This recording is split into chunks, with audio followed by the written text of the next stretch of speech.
Hi, welcome to my channel. I'm Michelle, and today is my end of the year homeschool review. If you're new here, this was our first year homeschooling. I have a 9, 5, and 2-year-old. I homeschooled my 9 and 5-year-old this year. So I'm going to break this video into 3 different videos. The first video you're going to see right now is their core subjects for my 9 and 5-year-old. The next video will be our group family subjects that we do together, and the third video will be kind of how we did social emotional learning and how we mentally did through our first year of homeschooling, because I think each of those deserves its own video. That way I don't feel like I have to rush through my reviews of things. So let's get started with my 5-year-old. Now she started this school year ending with preschool level work. So she, previous to this year, had done preschool level work. She was finishing up a little bit of that, but the majority of this year has been kindergarten level work. Now she is 5. If she was in the public school system, she'd be entering kindergarten this next fall. And right now at home, she's wrapping up her kindergarten year. So 3 areas I focus with her are writing, reading, and math. So let's start with writing. I said in my last update video, I'll link it up here if you want to see our mid-year video, that for handwriting, we've done a bunch of different workbooks, but we'd be transitioning into Core Knowledge. If you didn't know, Core Knowledge is free curriculum online. It offers in its skills workbooks things like handwriting, phonics reviews, different things like that. So what I do is I just go online, print out some worksheets. I have a big stack of them, and she will pick one of them to do every day we have school. So I have a couple examples here. So this is just a basic handwriting worksheet that she can do. And what's nice is she can do this independently while I'm getting my youngest down for his nap. But I do like that it incorporates phonics. It fits in really well with her reading level and skills right now. So for example, she can do this completely independently. She can read what the words are here. She can fill it out without my help. What's nice is there's also these reading checklists to see where they are. So again, I put her name and date on this, and I keep track of them to make sure she's progressing. And she can read these words and you write first, second attempt. So she has a bunch of these within her handwriting, so I can monitor her progress with not only phonics but handwriting as well. So again, I like these. It's reminds me of Explode the Code, but again, this is free. So she can do this completely independently, figure it out herself, and I just check it over. And that's gone really well, and that's something I think we will continue doing for handwriting. Next is math. Like I said in our mid-year review, we had finished up Kate Snow's Math with Confidence kindergarten level. Worked really well. But I said that we were transitioning after that into Dimensions KB because she just needed a bit more challenge. No, we really like Dimensions. I think, again, it lays that really good solid foundation, but we are about halfway through this, and I have to say that, again, I'm running into the problem where she's not being challenged enough, and I don't know if that's because she finished the entire Kate Snow Level K Math with Confidence, so maybe this is kind of stuff she's already gone through. It does introduce some different concepts that weren't covered in that curriculum, and that's one of the reasons I wanted to go through KB, to make sure she covered all of the steps before moving on. But we're getting to the point where she picks up math concepts really quickly, and the problem we're having with Dimensions, I think, is there's a lot of practice work. And this works wonderfully for my oldest, who needs the repetitive practice.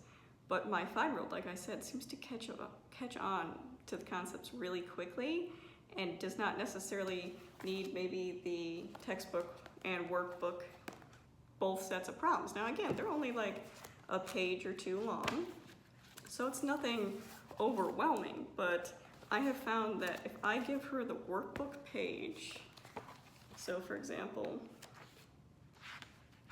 I gave her the workbook page as I was laying my son down, and she did it completely independently, front and back.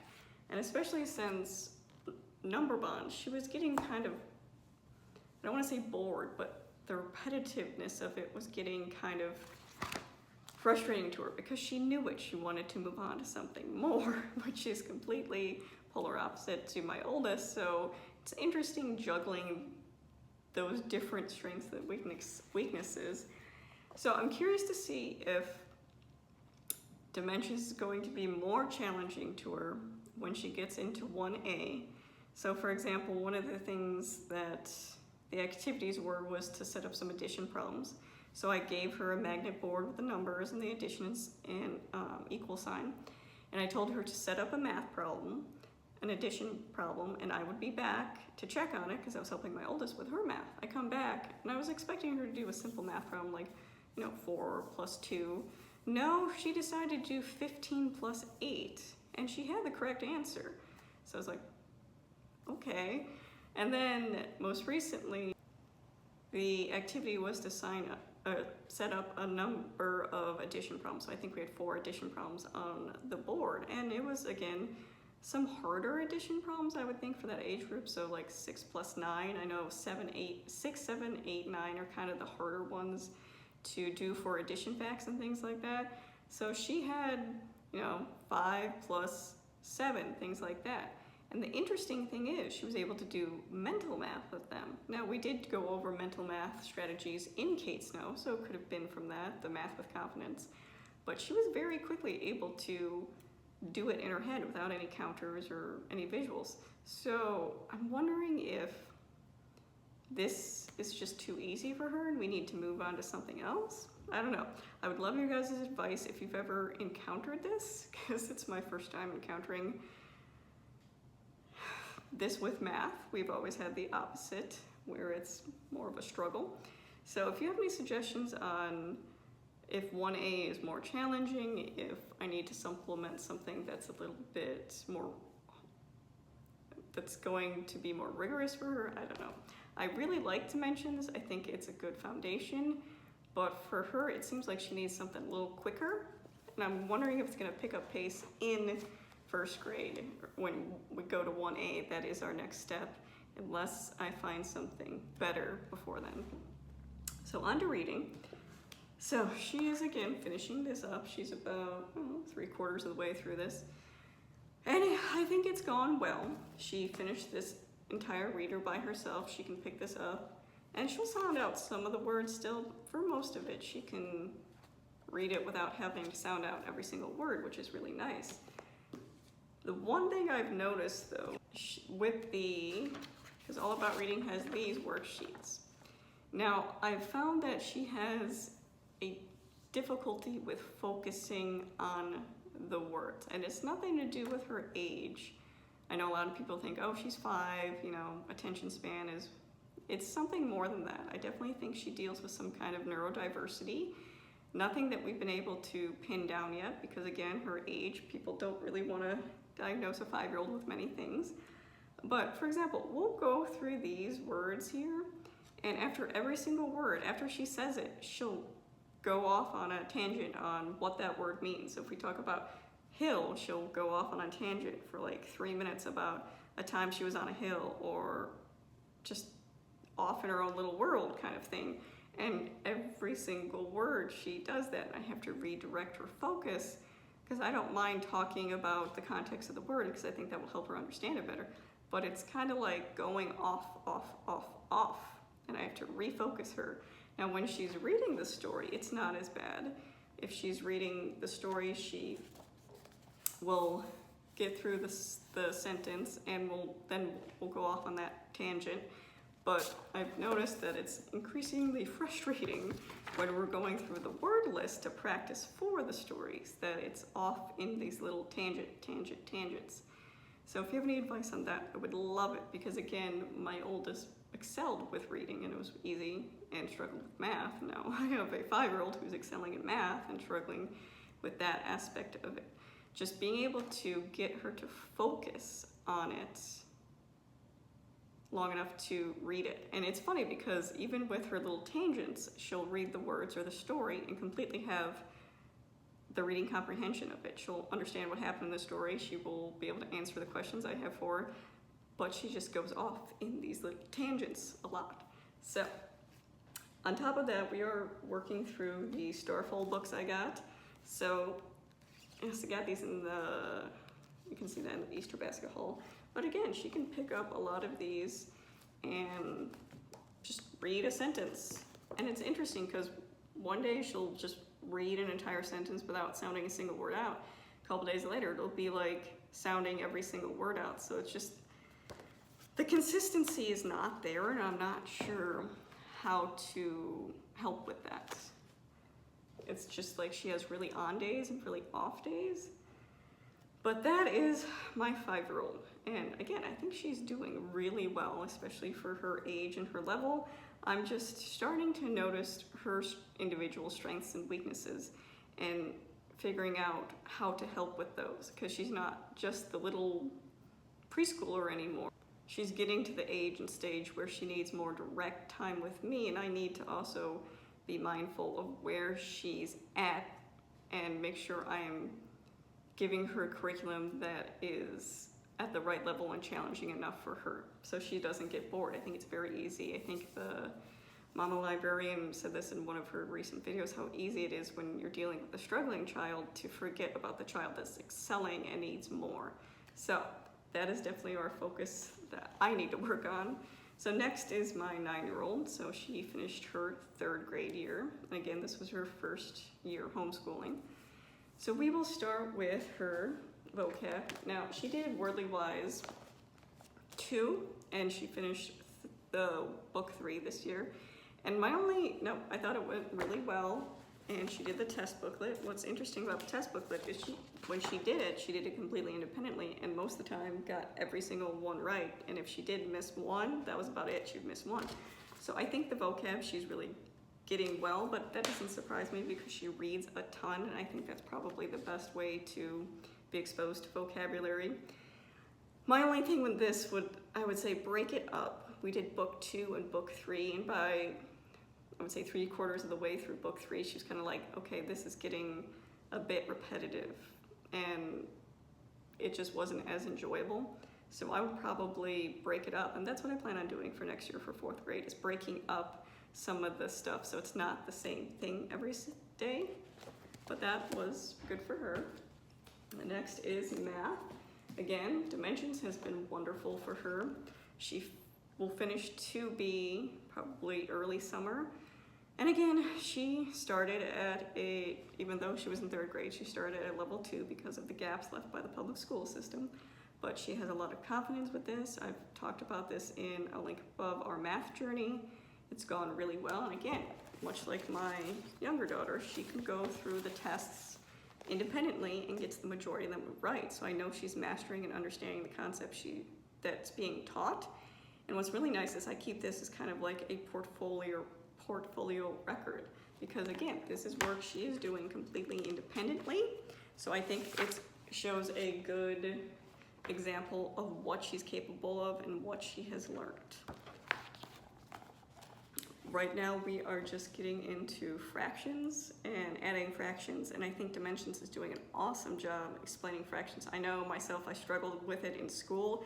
It was just taught very poorly, but how it's presented in here is wonderful, and she's picking it up real quick. So again, love Dimensions. Now, we did do multiplication facts as part of Dimensions, and I picked this up and we did it, and I've said before in another video, I don't think this is really worth it. I don't think we got a lot from it. The addition and subtraction really helped, but this just didn't. It wasn't anything new, I would say. It was just repetitive practice, which usually my daughter does really well with, but the tricks and kind of getting yourself to remember it weren't that great. So she's gotten her multiplication facts down, and like I said in my summer homeschool plans, what I have her do right now is just some fun math workbooks. So she'll do a page of one of these a day just to keep those times tables and division fresh, because again, we spent a lot of time learning that. I don't want it to slip out. I do have to say her favorite one is this though, and I like that it's self-correcting, so she can fill it out. I don't have to be there and correct it herself. So that is math. Now let's move on to language arts. So she finished Lightning Lit, grade 3, and again, love the program, love the readers, love the grammar.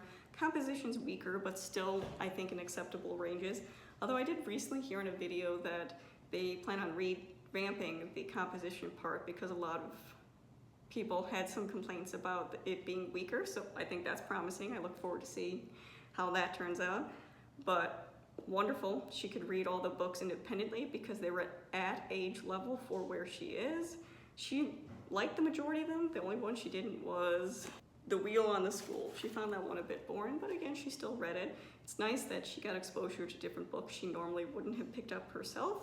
The grammar lessons were short. I think they really helped. My one suggestion, if you use this, is to keep a record. What I did is, because you go through different grammar rules throughout the book, and what I would do is I would write the grammar rule down on a sheet of paper. Actually, I kept it on a Word document so I could print it out. And just simple things like the steps of diagramming, just so she would have a reference thing to go back to, because again, sometimes there are review sections where it asks you to do something you've already done, and if you don't exactly remember what it was, or for example, what comparative was, you'd have to go flip through the entire book to find where that section was. So I wish they would either reference a page number to look back at for a specific definition or example, or like a little grammar sheet, I would say, to go with it. So we kept track of all the different rules just so she could look at this sheet really quick and not have to flip through back in the book. So I'll give you an example of that.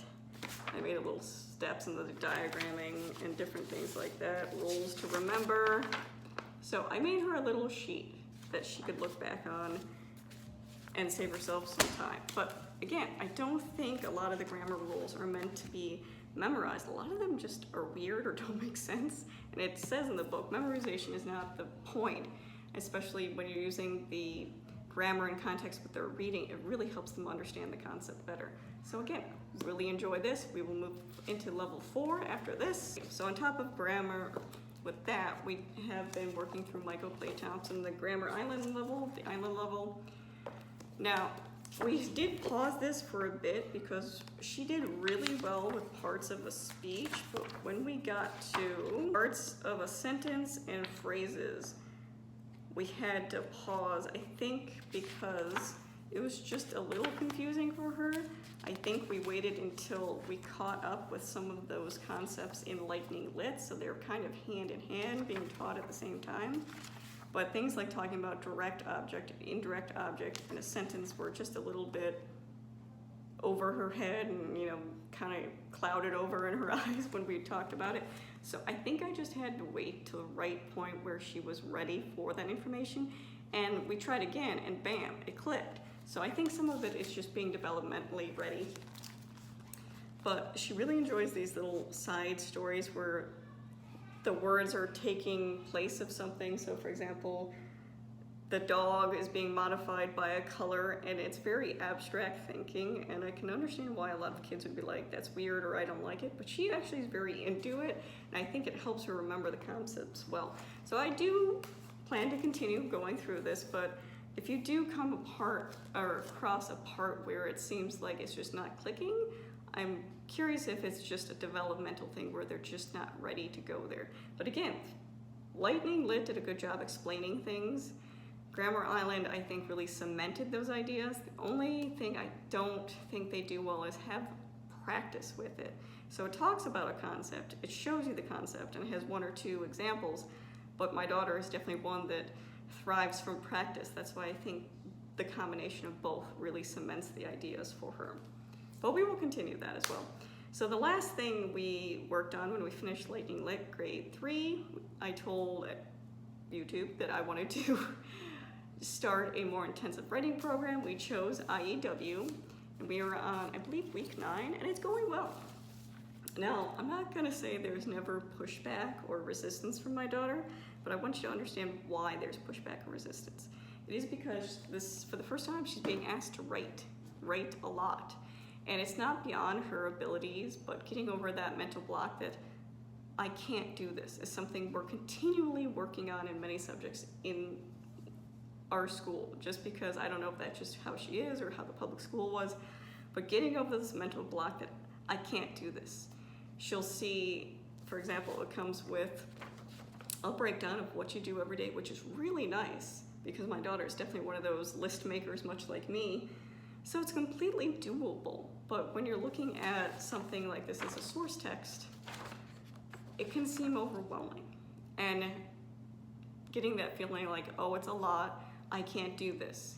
Understanding that you can and you're fully capable.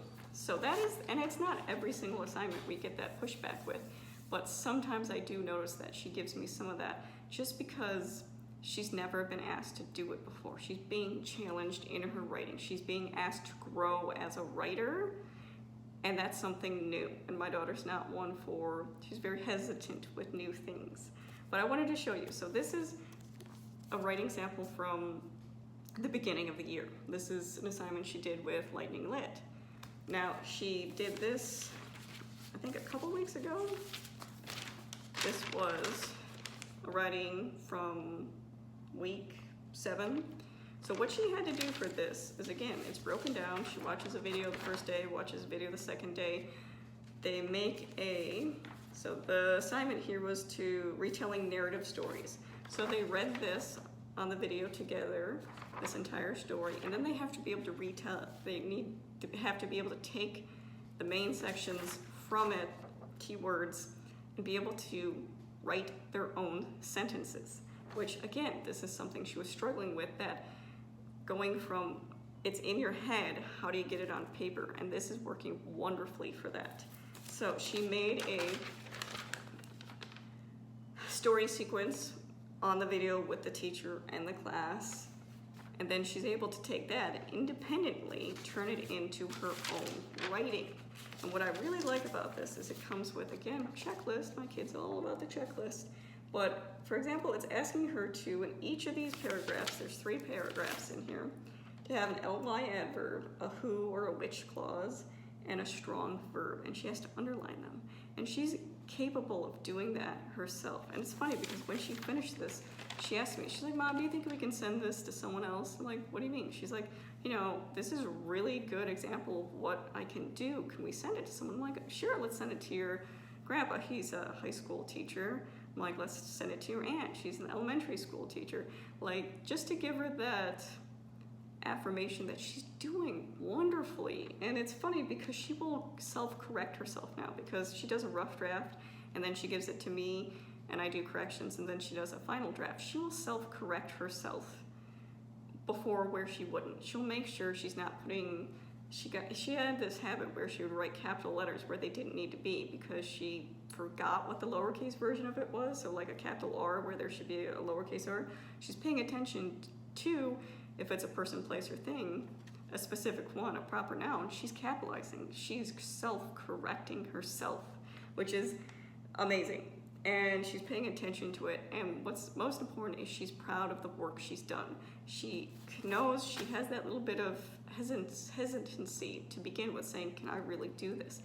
Then she pushes out this paper and she's like, yes, I can. So it's giving her that confidence and that boost, that knowing that no matter what the assignment is, she can do it. So again, loving that program so far. So that is the end of the year wrap up. I would say curriculum wise, it's gone really well. We've definitely found our groove with most things. And again, summer continues with a lot of these things I've shown you here, but the next video will be my family subject. So thank you for watching. If you have any questions, leave them down below.